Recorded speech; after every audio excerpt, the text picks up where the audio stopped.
West Nigeria as the search continues.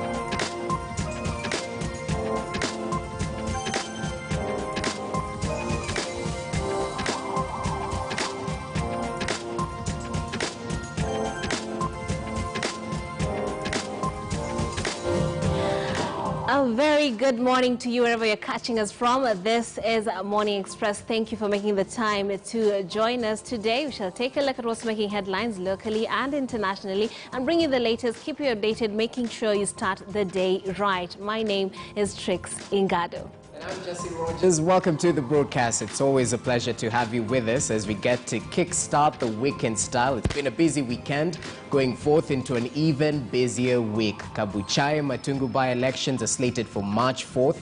We also have the AstraZeneca vaccines coming into the country this particular week. So much to discuss, so little time. Let's get right into it, Trix. Absolutely, and we kick this off with international news. We start off to the west of the country in Uganda, where we take a look at what's making headlines on the Daily Monitor this morning. We are told who is behind a 7-year term scheme for elected leaders. Take a look at that and learn more about how leaders are struggling to stay in power in Uganda. We do know what has made headlines. The latest, we have Museveni staying in leaders, going head to head against someone who was born when he was already in power, and now it seems there's still some more leaders who are trying to keep it up. We're told although it has been part of a raft of radical reforms that Ndorwa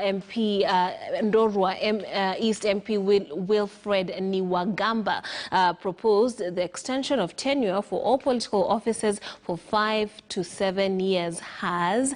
Take a look at that article and learn more. We're told there at the bottom more news from in terms of the president, but take a look at that paper and learn more. But moving to the other side of the country, we are having the Citizen telling us what's happening in Tanzania, why 70 billion power line from SGR trains matters. Tanzania Electric Supply Company Limited, TANESCO, is unveiling 70 megawatts of electricity to power the first phase of the standard gauge railway, set to start operations in the coming few months. But take a look at that to learn more. We're told about the tally as far as coronavirus is concerned. They're still not releasing figures. We're told under that particular article about the SGR, Bashiru expounds on a guiding philosophy as chief secretary. Learn more about local politics there. Urine from pregnant women now fetches reward in Dar es Salaam suburbs. Take a look at this paper to learn more about this bizarre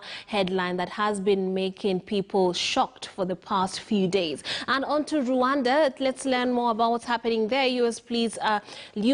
plea as Kenya takes helm at AU Secretary Council. They're dissecting that conversation between President Uhuru Kenyatta and Joe Biden. Then we're told about Somalia's opposition cancelling controversial rally. A tally of the numbers of infections of coronavirus in the region: Tanzania 509, Kenya 105, 973, Uganda is at 40,357, while Rwanda is at 18,790. And then let's take a look at the East African, see more what's happening there. We're told about Hotel Rwanda star, and that is Paul Rusesabagina and his woes. He has claimed that he's being held hostage in Rwanda. Defense has asked the court to examine the legality of his alleged upright kidnap by state agents and rendition to Rwanda. More about what the talks between U.S. President and the Kenyan President, as well as Somalia's opposition cancelling a controversial rally. On to the CNN. Let's see what's making headlines on their world page.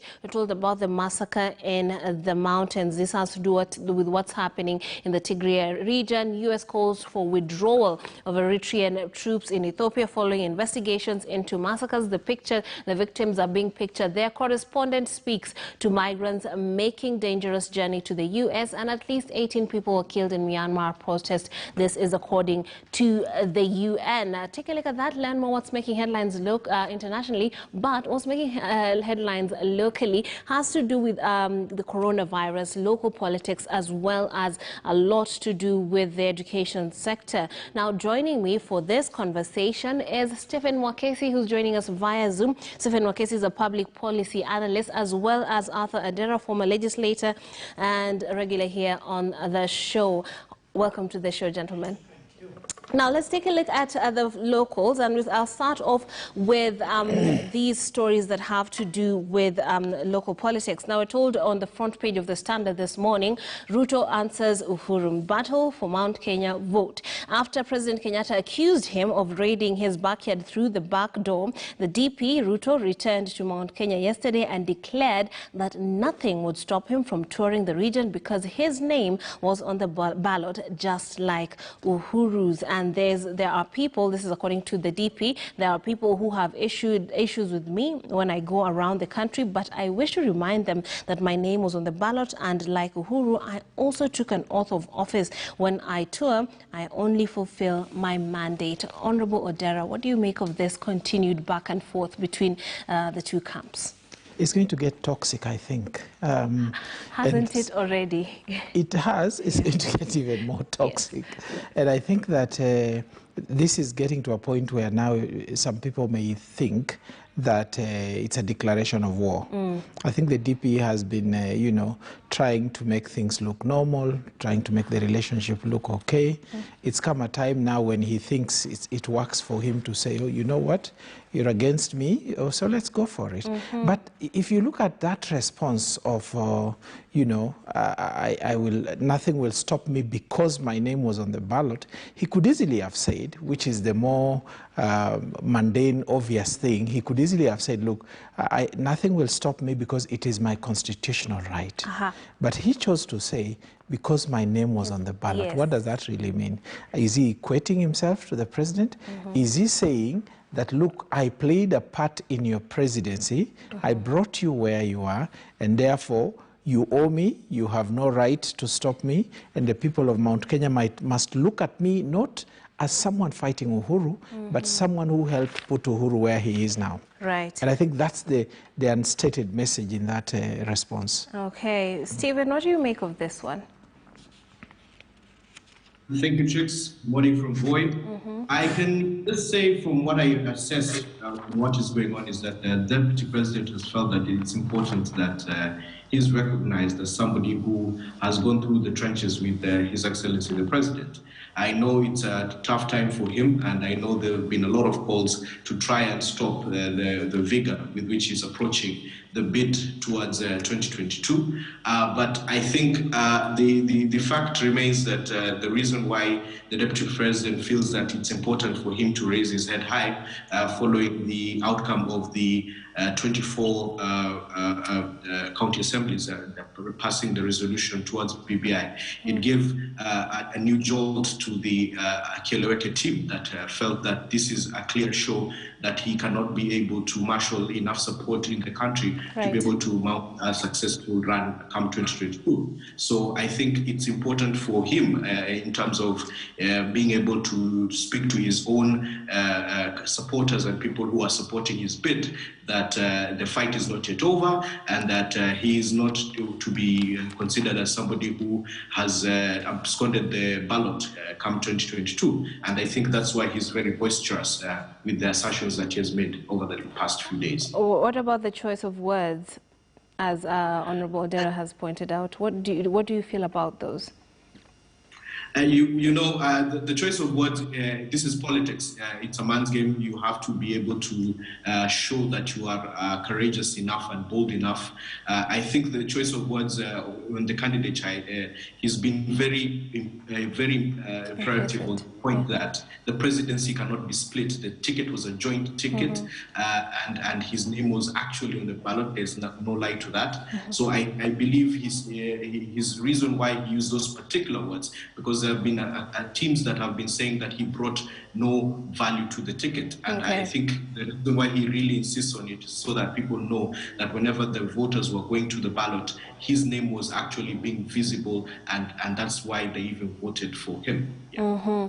Now, Honorable Odera, there is a continued assertion by his allies that they have the numbers in Central and they are behind him. But when it came to the BBI bill, it seemed quite different. What do you make of that, and what do you believe is the reality on the ground, what they're saying or what the numbers indicated as they were trying to pass that bill? That is a really difficult question, Trix, because there are a number of factors in play. Yeah, because these are MCAs that are being quoted here saying they're behind the DP. I mean, you've got to try to compartmentalize that a little bit. You have the national leadership of the country. You have the national leadership that owes its, whose base is Mount Kenya. You have the MCAs, and then you have the people.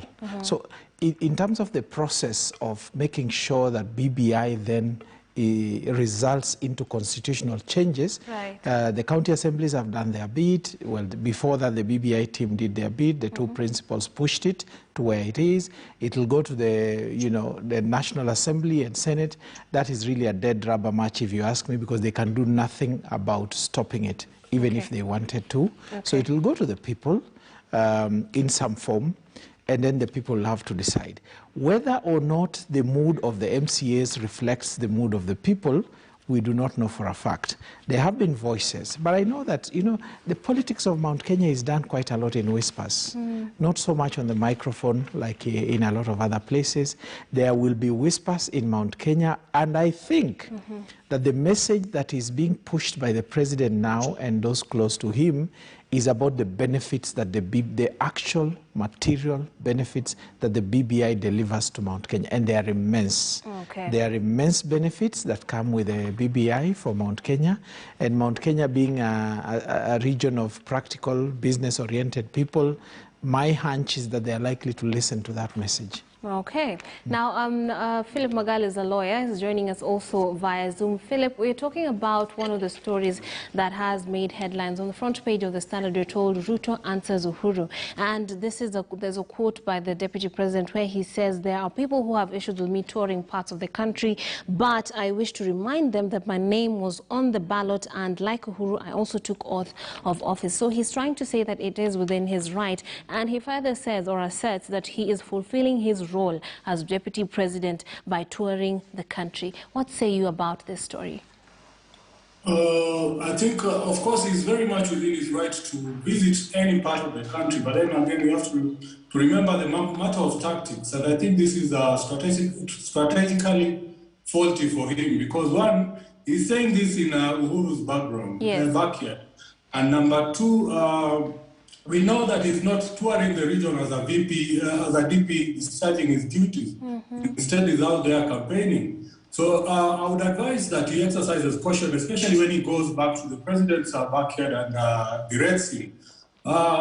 We've of late witnessed this bare knuckle politics, and I really don't think it augurs well for the country. The reason being that it is too early. Number two, a lot is yet to change. We know how fluid politics is. Even then, I would still, on matters tactics, I would say that the DP still needs the president. As much as they seem to have fallen out and their differences seem irreconcilable, I would still ask him to tone down more so, especially when he visits the president's backyard. Because as we've seen the past 1 week, the president still commands a strong following. Yes. It is evident from the results that trickled in from the county assemblies.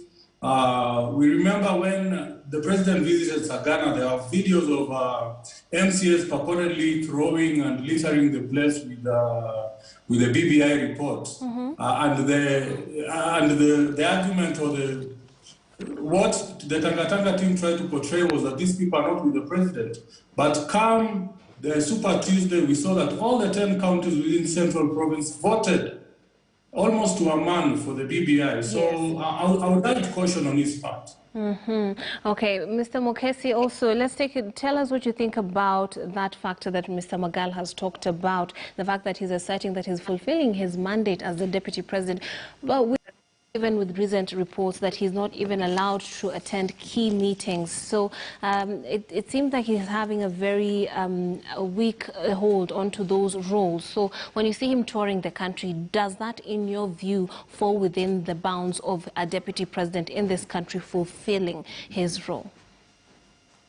I think what the deputy president has chosen to do is to distinguish between his political mandate and his mandate as leader of government per se, because when he walks around and says that I am fulfilling my mandate, having been on the ballot and having been elected as a deputy president of the Republic of Kenya, then I'm doing this and meeting the people and engaging with them on that mandate, that political mandate that they gave me as their deputy president. However, we can't see clearly that in terms of government responsibility, a lot has been taken away from him. He's been keen enough to be able to utilize whatever that the national government has been supporting in the various areas of this country. You can see he's been going around launching CDF projects all across the country now that the mainstream government projects have been denied to him. He's also been taking this moment to actually put clear that his bid for 2022 is a continuation of the administration, that the Jubilee administration, and especially following after Uhuru Kenyatta. Yesterday, you could see that he had begun clearly to put out the promises or what we expect to be in his manifesto of what he intends to be able to do once he becomes the head of state 2022, according to him. So I think he has taken this thing from a political stance. It is now 17 months to the election, and I think he is in full gear. He makes clear that BBI is just a stumbling block along the path that he is required to be able to deliver to his electorate, the people who chose him in 2017. But now he's in full gear, looking forward towards taking over after Uhuru Kenyatta. For me, I do not think that it's too early to begin this kind of engagements. Raila Odinga has been dropping hints all over the place that he is ready and willing to make a stance when it comes to 2022 after the BBI. He's embarking on a very vigorous host tour over the next few days. So I believe time is nigh to begin politics as the way he has put it. All right. Now, there's another story here, and I'm glad we have Honorable Dera to help us understand what's going on the ground with this one. On page 5 of the Daily Nation, we're told Raila places hurdle in BBI campaigns. It is further elaborated that under pressure from local leaders led by Busia Governor Sospita Ojamong and Teso South MP Geoffrey Omuse, who demanded a constituency even as they pledged to continue to support the BBI. So apparently Raila Odinga, this is page 5 of the Daily Nation, apparently Raila Odinga shall be reopening, or they shall be reopening that to add that seemingly needed constituency in Busia. What say you, Honorable Dera? Politically, we support the idea of having a new constituency, and I'm sure most other people would like more constituencies in their counties. And I think that obviously our timing is a bit interesting, because this is something we should have presented to the BBI committee when they were collecting views from Kenyans, led by the governor. So the timing is a little late. However, for me, the most important thing is that the former PM, who is one of the critical players in the BBI process, acceded to that request. And I hope that he has the wherewithal to be able to actually actualize it. Because my understanding is that this bill that went to the county assemblies would debate it and either vote yes or no. More than 24 of them have voted yes, and the bill will then be taken back to the two houses of parliament to be debated without amendment. And whether they pass it or not, it goes on to the next stage where it finds its way to a referendum. So I do not know what the window is for amendment of that bill to include that new constituency. What I know for sure is that... what does that constituency do for the locality? Is Busia suffering in terms of representation? What's going on with that? Busia is a county that has, if you look at the poverty index, it's pretty high. If you look at the terrain, there are parts of Busia where the terrain is fairly harsh. There's a lake on the lower side.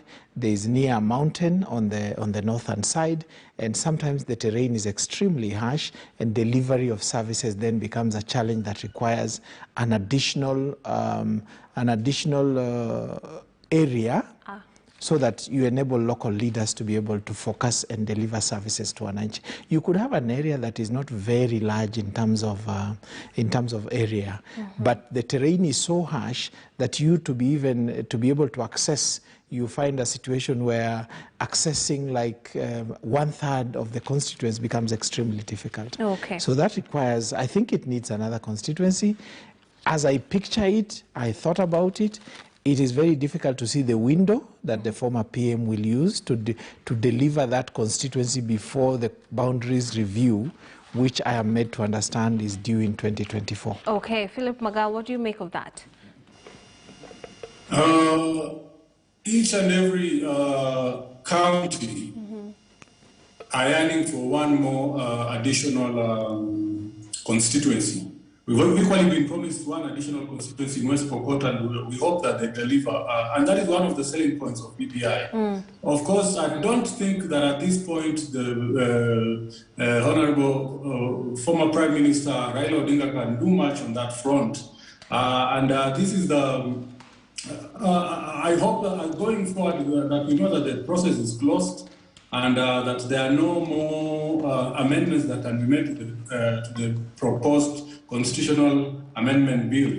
That said, though, you can see the kind of support that BBI has, only that some people are coming in late to make their proposals. And these are some of the issues that are before the court. Some people are asking whether the assemblies can make changes to the bill that was put before them, but then it cannot. Okay, Mr. Mokesi, what do you make of this? Is it too late? Why do you feel it is they are justified in making this push and Raila Odinga in opening up the bill? Now, I think yesterday was quite an interesting day, considering that the story in Busia was quite one that was well highlighted. The fact that Honorable Musa decided to bring this issue up and to put Raila Odinga on the spot is quite an interesting perspective in politics.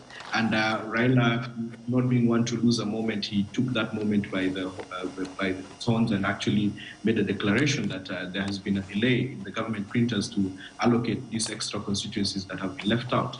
I think at this point, it's quite something to hear someone like Raila make such assertions on a document that's been presented in 24 county assemblies, and which the speakers of every county assembly had to submit back the bill that was used to actually assent to this particular bill.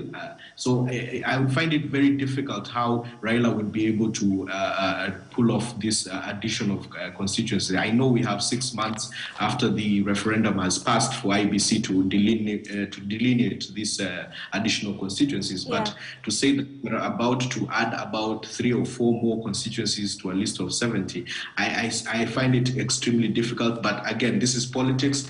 Whatever can be used for the moment to be able to enable the referendum to pass, I think it's usable. And Raila is taking advantage of this and you can't blame him. It's politics at the end of the day. Okay, and like I told you earlier on, the papers are awash with stories from the education sector. We're told on, or rather on the front page of the Standard, teachers demand more allowances for dealing with rowdy students. And we're also told that time is running out for Form 4s to pick courses. On this front page of the Daily Nation, we're told exam crisis over missing candidates. And they further tell us hundreds of students will not write their KCPE or KCSE national examinations because they dropped out of school at the 11th hour. Heads of schools cannot account for those who failed to report back in October. Honorable Odera, what do you make of the situation, particularly with the missing students? We've talked about this quite a bit, but clearly not much headway has been made as the ministry continues to put in effort into this matter. Before I come to the missing students, let me comment a little bit on the rowdy students thing. Yes. To demand an allowance for managing rowdy students is like a policeman demanding allowance for dealing with speeding drivers. Yeah, it's part of the job. Or having to arrest drunkards or something like that. It just comes with the territory. And I think, you know, if the issue is that there is a rising number or a rising proportion of rowdy students in schools, then I think that needs to be spotlighted and dealt with as an issue by the policymakers in education and the parents and teachers associations at the local level.